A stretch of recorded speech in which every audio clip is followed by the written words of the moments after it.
saya Syarifah Hidayat Zahra dengan NIM 24042261. Pada video kali ini saya akan menjawab beberapa 8 pertanyaan, yaitu terkait dengan materi inovasi dalam sistem informasi manajemen. Nah, iya nih, aku ada 8 pertanyaan buat kamu. Yang pertama itu, apa sih perbedaan utama antara web organisasi publik dan web organisasi swasta? Baik, jadi website organisasi publik itu biasanya berfokus pada transparansi, akuntabilitas, dan layanan publik seperti regulasi, kebijakan, pengumuman, dan layanan online. Sedangkan untuk website pada organisasi swasta itu lebih menonjolkan promosi produk, jasa, dan strategi pemasaran untuk menarik konsumen. Gitu ya. Lanjut ke pertanyaan kedua. Kalau dari segi konten, apa aja sih ciri khas yang membedakan kedua jenis web tersebut? Baik, jadi website pemerintah itu biasanya memuat regulasi, layanan perizinan, laporan keuangan, dan informasi seputar tentang program kerjanya.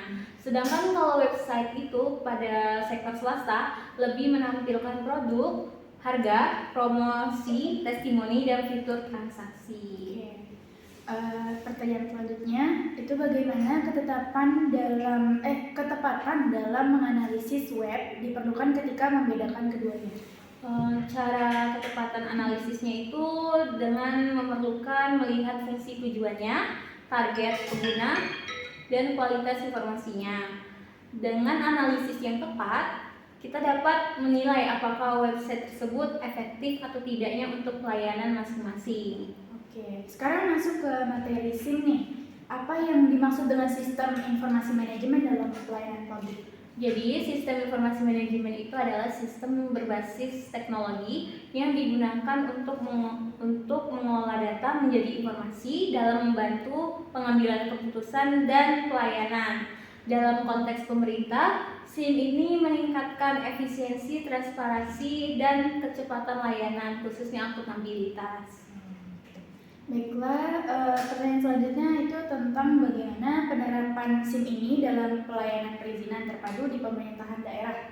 Penerapannya tuh bisa melalui sistem OSS. Jadi OSS ini adalah online single submission yang terdapat di daerah, yang mana terdapat sistem antrian online, pelacakan izin, dan digitalisasi berkas. Dan juga warga juga dapat mengurus izin tanpa harus datang berkali-kali, serta dengan semua proses pendaftaran, verifikasi, hingga terbitnya izin dapat dipantau secara online. Jadi lebih mudah ya kalau kayak gitu ya? Iya, benar banget. Pertanyaan selanjutnya, apa sih manfaat utama penggunaan SIM ini dalam layanan perizinan terpadu? Kalau manfaatnya sih banyak sih, mungkin salah satunya yaitu mempercepat layanan, mengurangi birokrasi berbelit, dan meminimalisir pungli, serta juga membuat proses lebih transparan dan akuntabel khususnya. Efisien ya jadinya kalau misalnya ada SIM ini. Iya, benar. Nah, pertanyaan selanjutnya tentang bagaimana penerapan SIM ini di dunia pendidikan dan di perguruan tinggi. Penerapannya itu bisa kita lihat langsung ya. Kita kan sebagai mahasiswa khususnya menggunakan SIM kan, seperti SIAKAD yaitu Sistem Informasi Akademik. Dan kalau misalnya di Universitas Negeri Padang sendiri yaitu ada terdapat e-learning yang dapat mempermudah mahasiswa dalam mengirimkan tugas. Dan juga ada presensi online dan ada juga portal yang mampu mempermudah melihat informasi seputar akademik secara daring. Lanjut di pertanyaan terakhir nih Sasa. Apa sih dampak positif dari SIM ini terhadap kegiatan belajar mengajar? Kalau dampaknya sih besar, seperti meningkatkan akses informasi, membantu mahasiswa selama perkuliahan berlangsung, mempermudah dosen memberikan materi secara daring, dan juga mempercepat proses administrasi kampus, dan sistem menjadi lebih efisien dan efektif.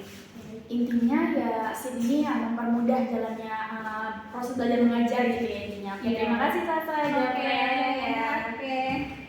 Nah, teman-teman, mungkin itu saja penjelasan mengenai materi ke-10, yaitu tentang analisis web dan penerapan SIM, khususnya di bidang pendidikan dan layanan daerah terpadu.